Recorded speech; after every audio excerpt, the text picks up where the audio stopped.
ಲೈಫಲ್ಲಿ ಇಷ್ಟೆಲ್ಲ ಆರಾಮಾಗಿರೋದು ನನ್ನ ಮಗ ಹುಟ್ಟಿದ ಮೇಲೇ ಅನಿಸುತ್ತೆ. Hi, welcome to my 5th mini vlog.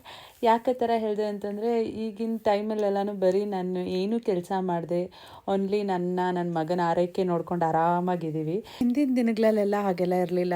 ಪ್ರತಿದಿನವೂ 2-3 ಕೆಲಸನ ಇಟ್ಕೊಂಡು ಫುಲ್ ಬ್ಯುಸಿ ಶೆಡ್ಯೂಲಲ್ಲೇ ಇರ್ತಿದ್ವಿ. ಹಾಗಾಗಿ ಇಷ್ಟು ಬ್ಯುಸಿ ಶೆಡ್ಯೂಲಲ್ಲಿ ಇದ್ದು ಅಭ್ಯಾಸ ಆಗಿ ನನಗೆ ಮನೇಲೇ ಕೂತು ಬೋರ್ ಅನಿಸಿ ಅಟ್ಲೀಸ್ಟ್ ಒಂದು ಹಾಫ್ ಆನ್ ಅವರ್ ನಮ್ಮನ್ನೆಲ್ಲಾದರೂ ಲಾಂಗ್ ಡ್ರೈವ್ ಕರ್ಕೊಂಡೋಗಿ ಅಂತ ಹೇಳಿ ನಮ್ಮ ಹಸ್ಬೆಂಡ್ಗೆ ಹೇಳಿ ಹಾಗೆ ಹೊರಟ್ವಿ. ಹೋಗಿದ್ದು ಎಲ್ಗಪ್ಪ ಅಂತಂದರೆ, ಹೈವೇಯಲ್ಲಿ ಪೆರೇಸಂದ್ರ ಹೈವೇಯಲ್ಲಿ ಬಿಗ್ ಬೇ ಅಂತ ಒಂದು ಫುಡ್ ಕೋರ್ಟ್ ಅಂದರೆ ಫುಡ್ ಸ್ಟಾಲ್ಸ್ ಎಲ್ಲ ಇದೆ. ಅಲ್ಲಿಗೆ ಹೋಗಿದ್ವಿ. ಎಲ್ಲಿಗೆ ಹೋದರೆ ಏನಂತೆ, ನಾವು ಪಥ್ಯ ಇರೋದ್ರಿಂದ ಏನು ತಿನ್ನೋಕ್ಕಾಗುತ್ತೆ, ಮ್ಯಾಕ್ಸಿಮಮ್ ಅಂದರೆ ಒಂದು ಕಾಫಿ ಕುಡಿಬೋದು, ಅದಷ್ಟೇ ಮಾಡೋಕ್ಕಾಗೋದು. ಫಸ್ಟ್ ಟೈಮ್ ಇಲ್ಲಿ ವಿಸಿಟ್ ಮಾಡಿದ್ದು, ನನಗೂ ಒಂಥರ ಇಷ್ಟ ಆಯಿತು. ಅಂದರೆ ಒಂದು ಚೇಂಜ್ ಓವರ್ ಅನ್ನಿಸ್ತು. ಬಟ್ ವೀಕೆಂಡಲ್ಲಿ ತುಂಬ ಬ್ಯುಸಿ ಅನಿಸುತ್ತೆ ಇಲ್ಲಿ, ಬಟ್ ವೀಕ್ ಡೇಸಲ್ಲೆಲ್ಲ ನಾರ್ಮಲ್ ಆಗಿರುತ್ತೆ. ಸೊ ಇದಾಗಿತ್ತು ಇವತ್ತಿನ ಮಿನಿ ವ್ಲಾಗ್. ಇಷ್ಟ ಆಗಿದ್ರೆ ಲೈಕ್ ಮಾಡಿ, ಶೇರ್ ಮಾಡಿ. Thank you so much.